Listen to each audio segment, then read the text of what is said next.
हिंदू परंपरा के अंदर ये नवरात्रि के जो प्रसंग हैं ये तो देवी माँ की उपासना के लिए थे। नवरात्रि पवित्रतम रात्रियां कही जाती है, पवित्रतम दिन कहे जाते हैं। यह आसो जो चैत्र महीने में आती है, ये साधना के लिए, मंत्र साधनाओं के लिए, ब्रह्मचर्य के लिए, सत्व को प्राप्त करने के लिए, इष्ट की सिद्धि के लिए, अंतरतम की शक्तियों को जगाने के लिए, कुछ अच्छा हासिल करने के लिए होती हैं। समझदार हिंदू और समझदार जैन श्रावक श्राविका और समझदार हिंदू और समझदार जैन साधु संत इन दिनों में साधना में बैठते हैं, मौन रहते हैं, ब्रह्मचर्य का परिपालन करते हैं और आगे बढ़कर के शक्तियों को साधते हैं। उस जमाने में देवी माता की आरती करना, घट स्थापना करना, देवी माता को रिझाना और पुरुष एक तरफ महिला एक तरफ, महिलाओं की जगह में पुरुष की जगह में देवी माता को बीच में रख करके मात्र उनके हाथ से गरबे लें और इस प्रकार उनकी भक्ति करें, यह परंपरा थी नवरात्रि की। उसके बाद में मात्र गुजराती स्टाइल में डांडिया आए थे, तो बहनें बहनों में खेलती, बीच में देवी मां की स्थापना की जाती, पुरुष में खेलते और इस प्रकार नौरते रखते, नवरात्रि पालते, खान पान का ध्यान रखते। उन दिनों में कोई शराब नहीं पीता, गुटखे नहीं खाता, चाय तक नहीं पीता, व्यसन नहीं करता, अलग अलग शयन करते, पति पत्नी अलग अलग रहते, ब्रह्मचर्य की साधना करते, संपर्क नहीं करते, शुद्धता प्राप्त करते और इतने सारे भोग विलास की जिंदगी के बीच में, इतने सारे विषय वासनाओं के बीच में कोशिश करते कि कुछ दिन पवित्रता के साथ बिताएं ताकि देवी माताओं के सानिध्य प्राप्त करके हम शक्ति संपन्न बन सकें, उनके आशीर्वाद अपनी जिंदगी में फल सकें। गरबे गई, फिर डिस्को आया, नाना प्रकार के धुनें आई, नाना प्रकार के गायक आए,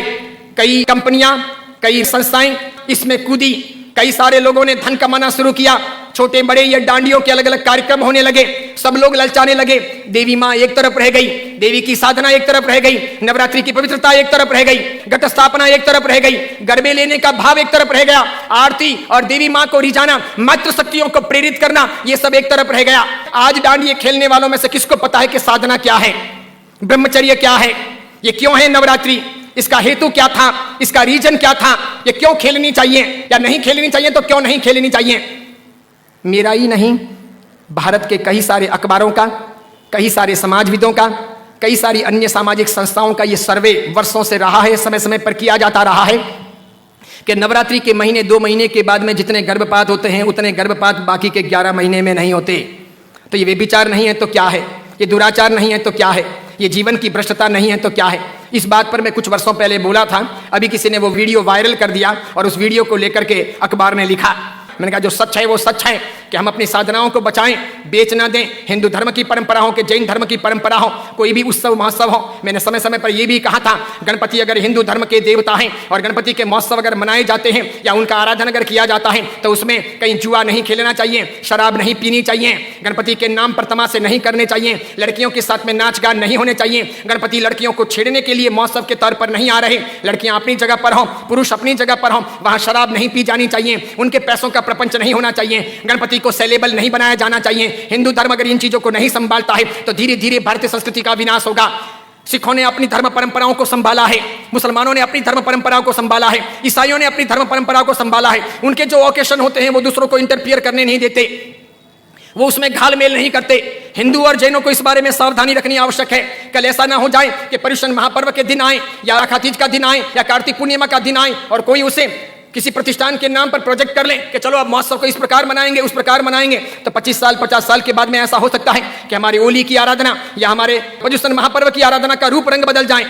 जैसे मैंने नहीं कहा था कि मात्र संगीतकारों को बुला करके हम 9 दिन की भक्ति रख लें, सुबह भी भक्ति, रात को भी भक्ति, ठीक है, और इस प्रकार पर्युषण आगे बढ़ जाए और अच्छी खासी संख्या के अंदर वे आधुनिक संगीतकार आधुनिक धुनों पर बहुत गाएं और नौजवान लड़के लड़कियों को मजा आ जाए, सब वहीं पर जाएं। तो 10 साल 15 साल तक अगर ऐसा चले तो आज एक ने किया, कल दूसरा करेगा, परसों तीसरा करेगा, अब चौथा करेगा, धीरे धीरे साधुओं के व्याख्यान में कोई नहीं जाएगा,